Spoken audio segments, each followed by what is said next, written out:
la diputada Socorro Ceseñas.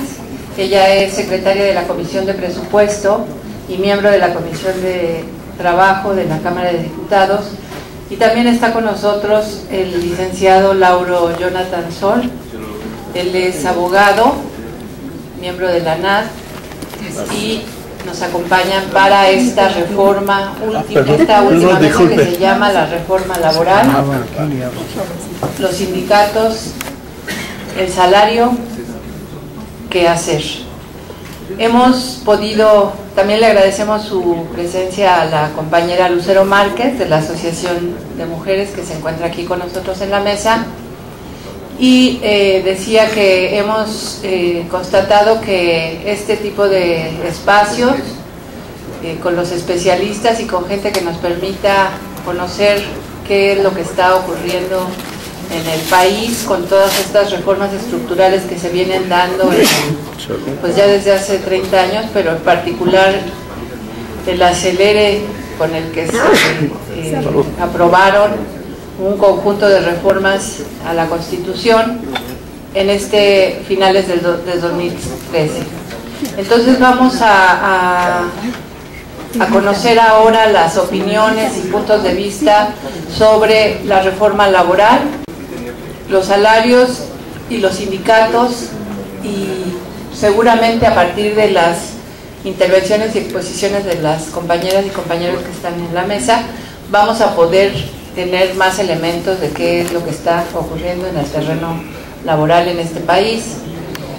Vamos a darle la palabra en primera instancia a la diputada Julissa Mejía Guardado. Ella es, como decíamos, secretaria de la Comisión de Puntos Constitucionales y nos va a dar una breve síntesis de cómo es que se hicieron estas reformas en el terreno laboral a finales del año pasado. La conferencia del ciclo de reformas estructurales, para nosotros como ANAM y como parte de la Cámara de Diputados ha sido un gusto que estas conferencias hayan tenido el éxito que están teniendo hasta el momento, y eso significa que los ciudadanos estamos ávidos de una verdadera información o de información real, que ya nos cansamos de tantas mentiras. Y bueno, en esta reforma, en la reforma laboral, no es una reforma a la Constitución, no se modificaron artículos constitucionales para esta reforma.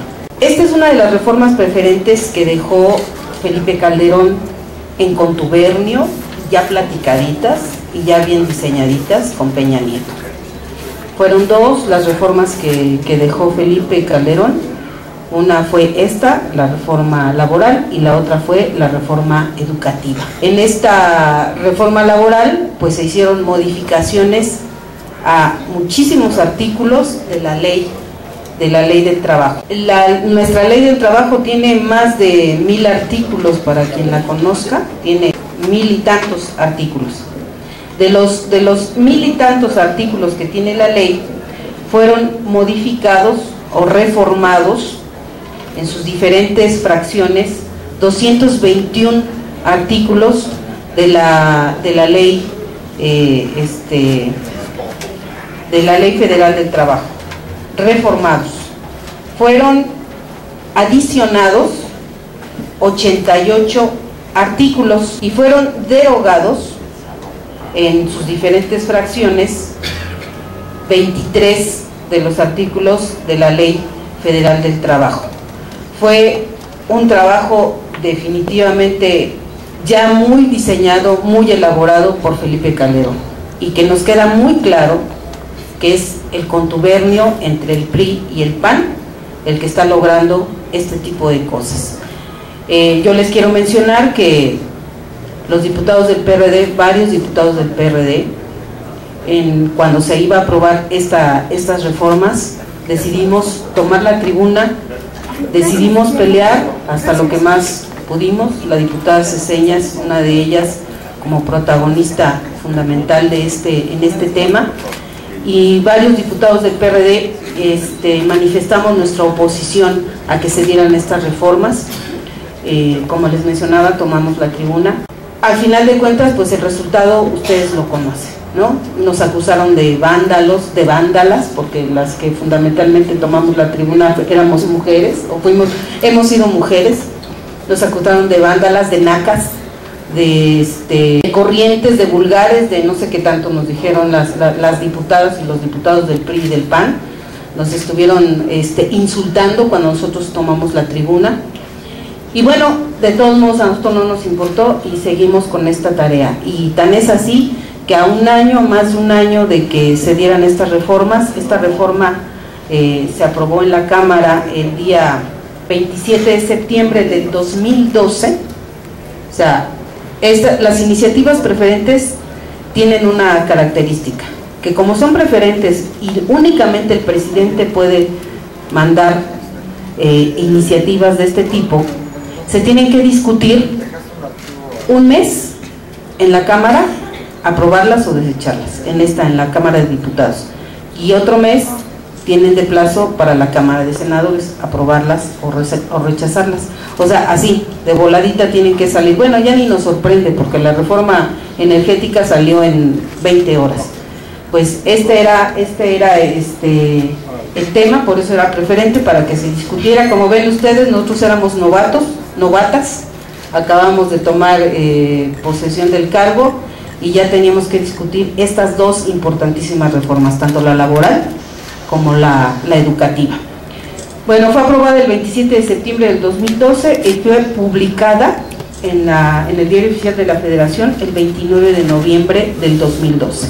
O sea, el 2013 llegó con el gran trancazo a los trabajadores de México. Como nunca antes en la historia, para aprobar sin conocimiento, sin margen de discusión, sin posibilidad de estudio, porque bueno, ustedes podrán comprender que llegan a cada oficina de cada diputado diariamente paquetes y paquetes de información, de iniciativas, de documentos, de todo tipo de materiales para su labor, y desafortunadamente luego no se cuenta con todo el equipo que se requiere para poder procesar esa información, para poder llevar a cabo el estudio. Aún así, creo que se ha dado una batalla. Estamos frente a una maquinaria enorme del PRI y del PAN y sus aliados que determinan de qué manera se lleva a cabo el proceso legislativo. Yo por eso creo también que ha sido muy atinado que podamos tener este tipo de reuniones. Hay una campaña muy fuerte de desprestigio contra todos los legisladores y yo creo que hay diferencias. Desafortunadamente el voto ha determinado que la mayoría que está tanto en el Senado como en la Cámara de Diputados como en las legislaturas locales estén actuando con esta lógica de los intereses del actual presidente, que se sabe, se dice y tenemos todos los elementos. Compró la presidencia y ahora está pagando con los recursos de todos los mexicanos. No tienen derecho a eso. Perdón. Bueno, vamos a darle ahora la palabra en un asunto tan importante al licenciado Lauro Jonathan Sol Orea. Bienvenido aquí a esta mesa. Él es licenciado en Derecho por la Facultad de Derecho de la UNAM. Su especialidad es en Derecho Procesal del Trabajo en el Instituto de Especialización de la Junta Local de Conciliación y Arbitraje del Distrito Federal, en donde impartió clases durante 10 años. Es presidente de la Junta Especial Local de Conciliación, en la Junta Local de Conciliación y Arbitraje del Distrito Federal, de enero de 2001 a la fecha. Además, ha sido presidente de la Asociación Nacional de Abogados Democráticos de 2008 a 2010, litigante en su propio despacho, representando trabajadores de 1990 a 2000, gerente jurídico y de relaciones laborales de Teléfonos de México en la Dirección de Operación Metropolitana de 1987 a 1990, gerente jurídico y de personal de Flota Petrolera Mexicana y Petroflota SADCB de 1982 al 86, gerente corporativo de personal de Teléfonos de México de 1978 a 1982 y litigante y profesor de Historia de México en secundaria y preparatoria del 68 al 74. Como veremos, una amplia experiencia, además en empresas de gran relevancia en este país y también en los espacios de gobierno, en los espacios públicos. Los dejamos ahora con el licenciado Lauro Llor. A la Asociación Nacional de Mujeres, a la que me permito felicitar por toda la actividad que he desplegado. Es un honor para mí poder dirigirme a ustedes. Les agradezco que me hayan sacado un rato de esa locura que es la Junta de Conciliación y Arbitraje y estar en un ambiente tranquilo. Quiero decirles que mi experiencia en las empresas públicas antes de su privatización, el litigio defendiendo trabajadores y sindicatos, me ha permitido tener un panorama un poco amplio del mundo del trabajo en México. Mi participación, aunque no muy relevante dentro del PRD, fui presidente del primer distrito electoral, recién se creó el partido. La posición actual del juzgador creo que me permite poder expresar algunas opiniones sobre este tema. En primer lugar, yo quiero decirles, esta reforma a la ley del trabajo no la inventó Calderón, mucho menos Peña Nieto, que no creo que tenga esos alcances. Es una herencia de Salinas de Gortari. La primera persona que propuso una reforma, esa sí era una reforma laboral, fue Salinas de Gortari. Zedillo planteó su propio proyecto de reformas, más o menos el mismo de Salinas.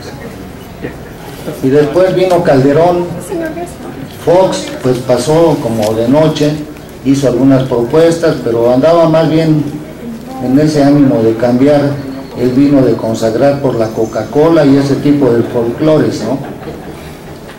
Pero Calderón sí hizo un esfuerzo muy importante para reformar la ley del trabajo, no para reformar el mundo del trabajo. Gracias.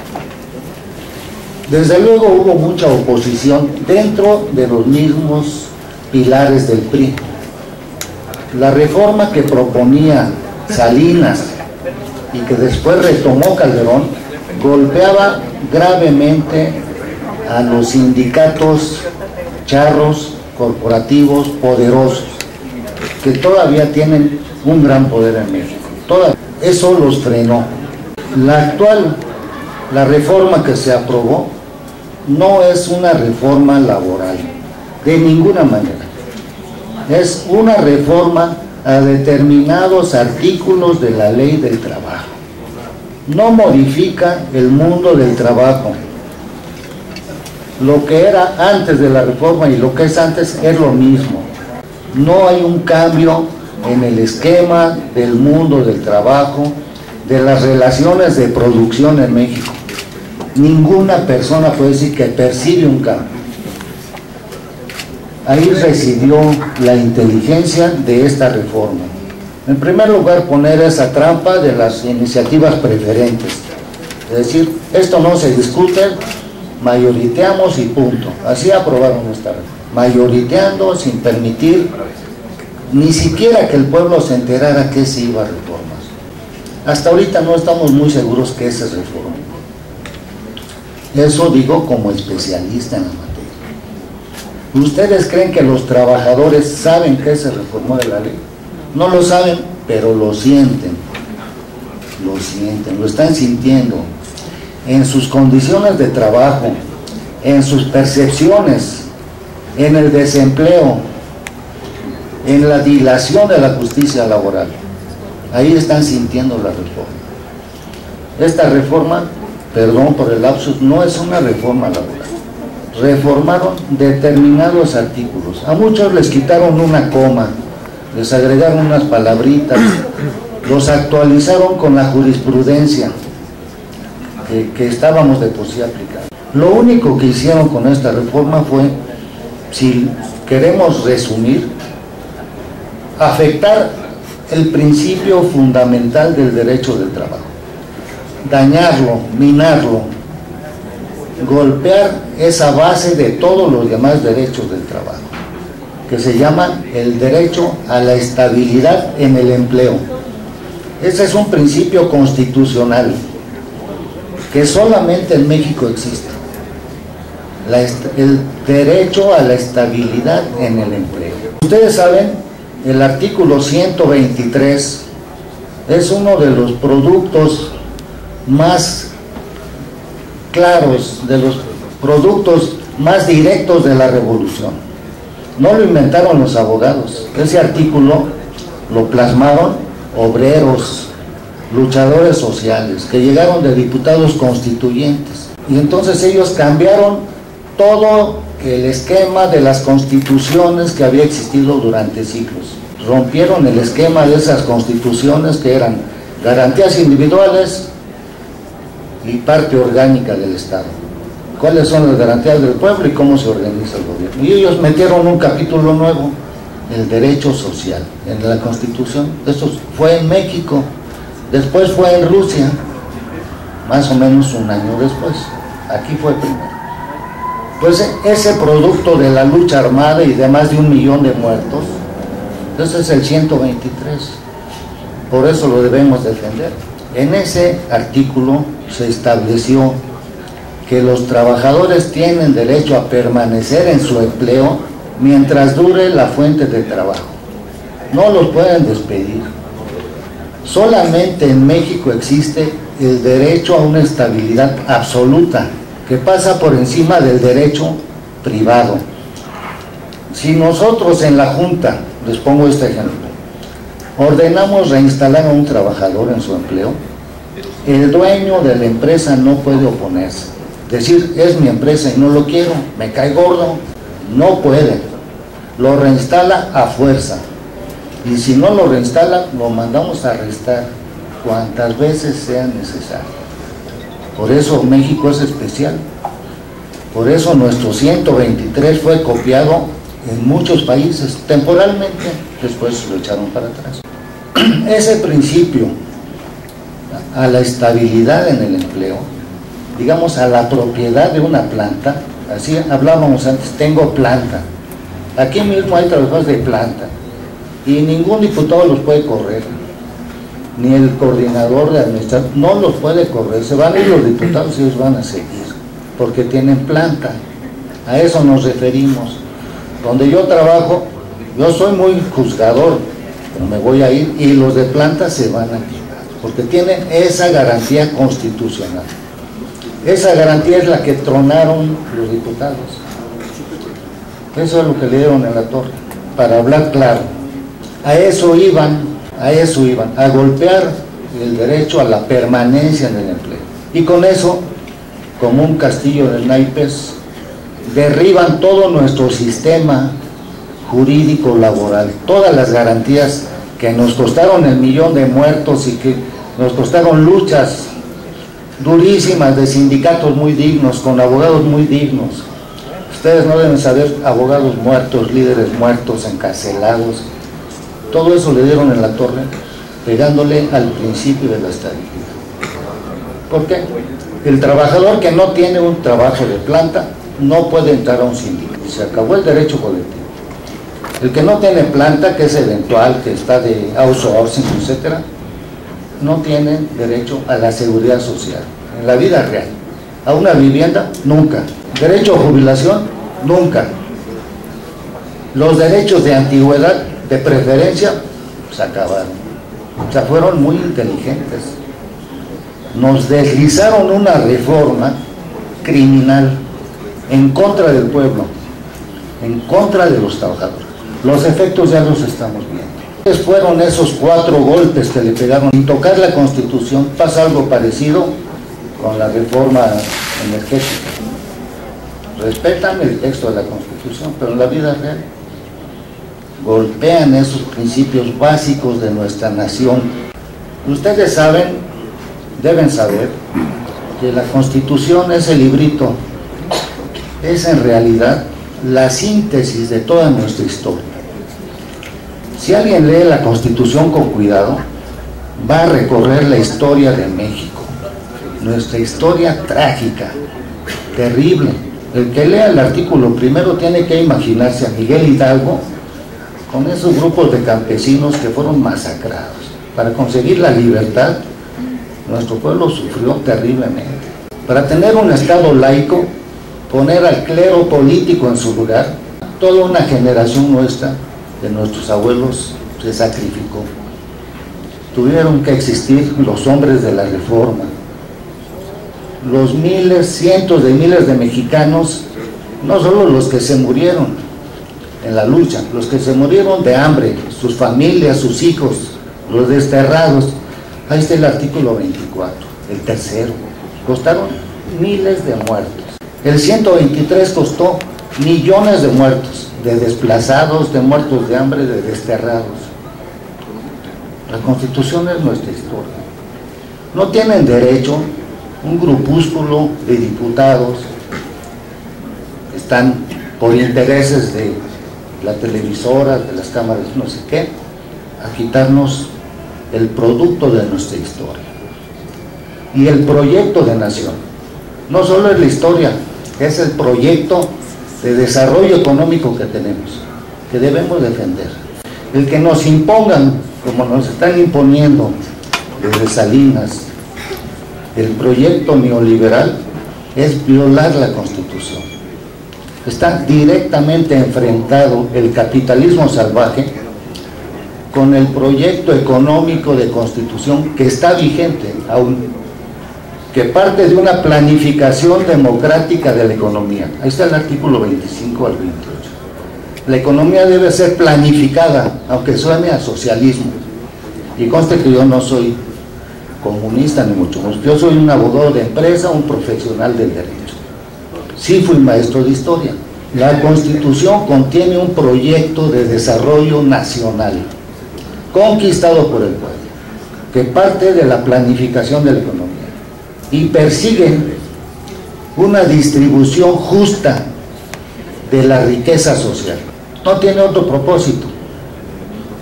No quiere conquistar al mundo, no quiere que seamos la potencia, no. La Constitución únicamente propone que la riqueza que producimos todos en la sociedad, que se produce utilizando nuestros recursos naturales, que son propiedad de la nación, que esa riqueza se distribuya. ¿A qué nos ha llevado el capitalismo salvaje? Perdón que disgregue, pero tiene mucho que ver con nosotros. ¿A qué nos ha llevado? A la miseria de las mayorías de un pueblo que tiene muchos recursos naturales, que trabaja más horas que en Alemania, pero que tiene en la lista Forbes a una bola de baquetones que nos explotan. ¿Cómo es posible? El país con la peor distribución de la riqueza es el país que tiene la mejor constitución, una economía mixta, que obliga al gobierno a dirigir la economía, no solo planificarla, dirigirla, a través, entre otras cosas, de ser el dueño de las empresas estratégicas.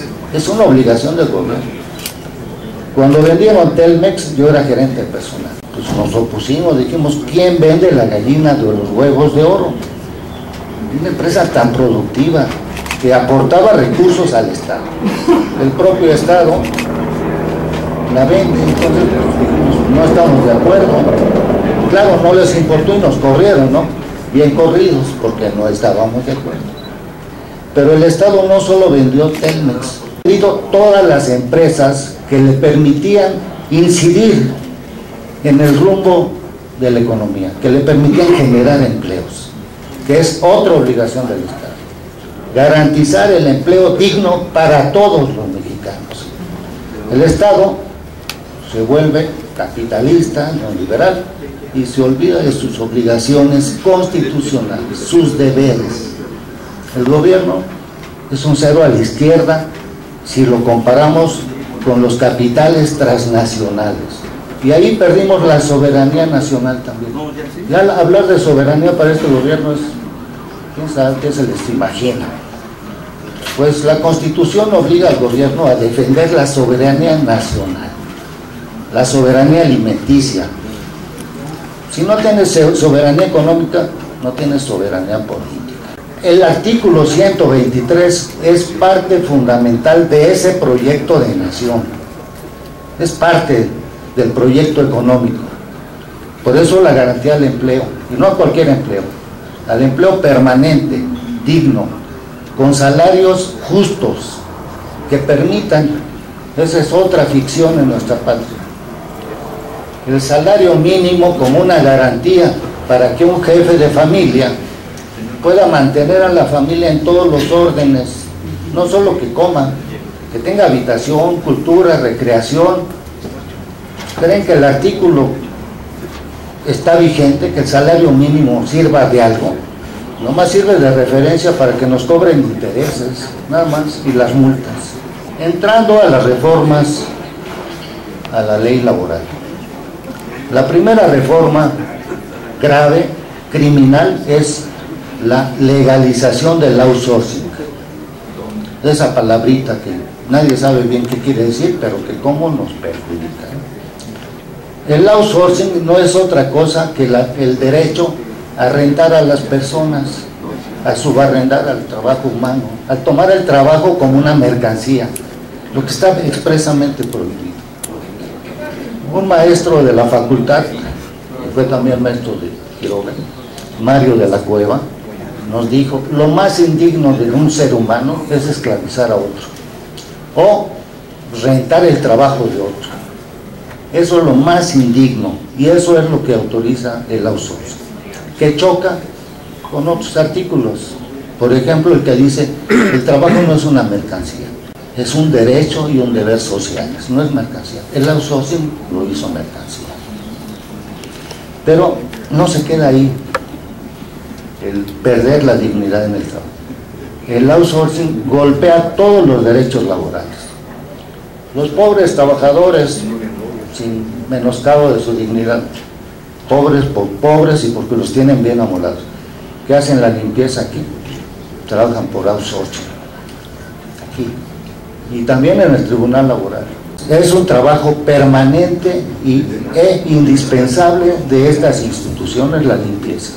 Por lo tanto, deben ser trabajadores de planta de aquí, no deben estar rentados por un Vival, que por ahí dan propina para que les den los contratos.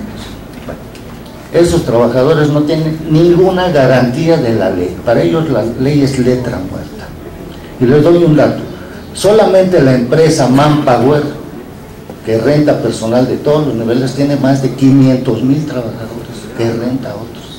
Los trabajadores de limpieza son cientos de miles, ninguno tiene un solo derecho laboral, no digamos a un salario digno, no tienen derecho ni a un lugar de trabajo. Esa garantía de que en qué lugar voy a trabajar, que es parte de la estabilidad, no existe. Los cambian como llevarse las escobas. No tienen un horario, que es otra garantía básica. ¿Qué horario voy a tener? El que yo necesito. ¿Y en dónde voy a trabajar? ¿Y quién va a ser mi jefe? ¿Y qué? No tienes ningún derecho. Te cambio a la hora que quiera. Me demandas, nunca me vas a ganar. Porque el outsourcing tiene una mesita con una computadora. ¿Cómo vas a cobrar un laudo? Nunca. Bueno, el outsourcing se legalizó. Es un crimen, es aberrante. Viola todos los derechos, principalmente la estabilidad. Ahí le pegaron. Con el pretexto de ponerle freno a esos defraudadores, rateros, eso decía Lozano Alarcón, no sé si es diputado, bueno, ese tipo, decía: vamos a frenar el abuso de esos que rentan el trabajo humano, bandidos, los vamos a poner freno. ¿Cómo? Vamos a legalizar el outsourcing. Dijimos: qué bueno, en vez de hacer respetar la ley, legalizamos los crímenes, los tipificamos. Otra reforma importante para pegarle la estabilidad fue meter un articulito 56 bis. Bueno, ese 56 bis rompe también la estabilidad en el empleo. Esa noción que teníamos antes, de que yo tengo la categoría de gerente, tú tienes categoría de secretaria ejecutiva, tú tienes auxiliar de contabilidad. ¿Qué labores haces? Las que son del puesto. Se acabó con ese artículo. Y muy sesgadamente dice el artículo, el trabajador tiene que hacer, aparte de sus labores, las labores, algo así como anexas y conexas, como decían los camiones. Vamos a Tulancingo, pero anexas y conexas, quiere decir que si te iban parando en cada pueblo, te aguantas. Ahora es así la ley. Tú eres auxiliar de contabilidad, pero vas a hacer todas las labores anexas y conexas.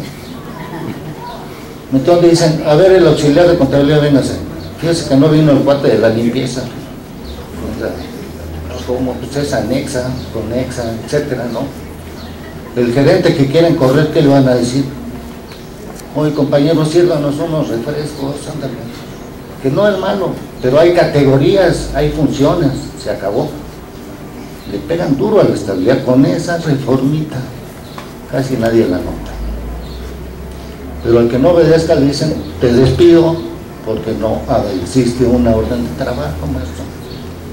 ¿Y quién va a decir cuáles son las labores relacionadas? ¿Quién? Pues el patrón. Y a ver, te despiden, te quedas sin salario y vete con nosotros a la junta a batallar 5 años, te moriste de hambre. Para que después de los 5 años el outsourcing no tenga con qué pagarte. Así nos llevaron a ese terreno.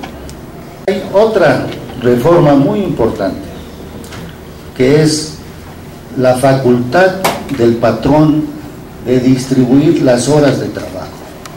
Antes uno tenía su horario, de 8 a 4, de 9 a 5, tal. Ahora ya no. La ley dice, se podrán poner de acuerdo en distribuir el horario. ¿Cómo se va a poner de acuerdo un trabajador que vive de su trabajo al día con un patrón que puede agarrar? Si pone un anuncio en el periódico, no le van a caber los solicitantes. ¿Cómo se van a poner de acuerdo? ¿Qué quiere decir? El patrón podrá poner el horario, siempre y cuando no rebase 48 horas a la semana. Se acabó el pago de tiempo extra, se acabó el derecho a una jornada fija. Tengo derecho de a 8 a 4 porque voy a la escuela en la noche. Se acabó eso. Si el patrón quiere, pues trabajarás de 12 de la noche a 8 de la mañana. Y si urge, trabajas doble jornada. Pregúntenle a los de limpieza. Al menos en la junta trabajan de 7 a 9. Ganan 2 mínimos, pero es criminal. Aquí han de estar igual. Pregúntenle si les respetan su jornada. Pregúntenle a los trabajadores de Cinemex. Y ahí viene la otra reforma, el trabajo por horas. La ley ya autoriza a contratarte por horas. Te voy a contratar 3 horas al día. 3 horas. Entonces, si vivo en esa, voy a tardar más en ir y venir que lo que voy a trabajar. Y voy a ganar para el pasaje. Pues así están las cosas. Los de Cinemex trabajan 3 horas. Les ayudan porque son estudiantes, fíjense que nobles los empleadores, ¿no? Apoyan la educación. 3 horas. Les pagan el mínimo, pero no tienen ningún derecho laboral. No tienen ni siquiera un día de descanso fijo. Descansan el día que el patrón quiere. Pues han de ser el miércoles. No tienen un trabajo fijo. Son milusos, como autorizó el 56 bis. Ahora ya son trabajadores milusos. No tienen un horario fijo. Pueden trabajar en la mañana, tarde, noche, a la hora que quiera el patrón. Está legalizado eso. Son milusos, los ponen a pintar, a trapear, a vender palomitas, a lo que quieran. 3 horas, 3 horas, sin un día fijo de descanso. No pueden programar su vida. Se portan mal, les cambian de turno para que no puedan ir a la escuela. Aparte de eso, Fíjense, qué inteligentes. Le pegan a la estabilidad en el empleo, se acabaron los problemas sindicales. Se abarató la mano de obra. Donde antes un jefe de familia podía ganar 5,000 pesos, en términos reales es ínfimo, podía ganar 5,000, ahora 3 muchachos ganan 3,000 o 2,000. Obviamente trabajan más. Imagínense que contratáramos a alguien para ir a subir y bajar garrafones. Un jefe de familia pues cargará 20 en su turno, 3 chamacos cargan 100, baratísimo. Pero entonces eso genera desempleo, genera pobreza, miseria, no pobreza. En esas condiciones está el país en materia laboral. La susodicha reforma laboral no es tal, es una reforma muy bien pensada, dirigida a algunos artículos de la Ley Federal del Trabajo, con el único propósito de abaratar la mano de obra. Esa es la única condición. Creo que tienen fines nobles: atraer la inversión extranjera para que nos generen empleos, competir con El Salvador, con Honduras, abaratando nuestra mano de obra, competir con China, con la India, para que venga el capital transnacional a hacernos el favor de lo que es obligación del gobierno, de un gobierno democrático, que fuera democrático, que pensara en el bien del pueblo, no que pensara cómo sirve bien al capital nacional y mundial. En esas condiciones estamos. Y en materia sindical fue todo puro cuento. El charrismo sindical sigue tan joven como hace 60 años. Hagan de cuenta que Fidel Velázquez no se murió, y ahí siguen los contratos de protección, de digamos 60,000 contratos colectivos que tenemos depositados. No les miento si les digo que 55,000 son contratos de protección. Los trabajadores ni saben que tienen contrato colectivo, y si tienen, ponen las condiciones mínimas de la ley, como si no existiera, y los sindicatos le hacen el trabajo sucio al patrón. El patrón no los tiene que correr, los corre el líder.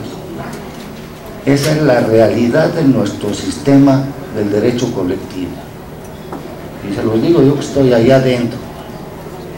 Entonces, sí estamos ante un panorama terrible. Se nos ha despojado de una herramienta jurídica que mal o bien le servía al pueblo. Vamos para atrás. Les puedo garantizar que el nivel salarial actual es el peor de la historia de México. El poder adquisitivo del salario es el 30% del que tuvo en el 76. Ese año fue cuando el salario tuvo su mayor poder adquisitivo, en el 76. Por cierto, estaba Muñoz Ledo, el secretario de Trabajo. Bueno, a partir de ahí el poder del salario en picada. No digo el salario mínimo, que ahora es de chunga, ¿no? Bueno, yo digo, el poder promedio de los salarios es 30% de lo que fue en 76. El neoliberalismo no es el proyecto de nuestro pueblo. El capitalismo salvaje nos está hundiendo, nos está perjudicando, nos va a llevar a un truene que no le va a convenir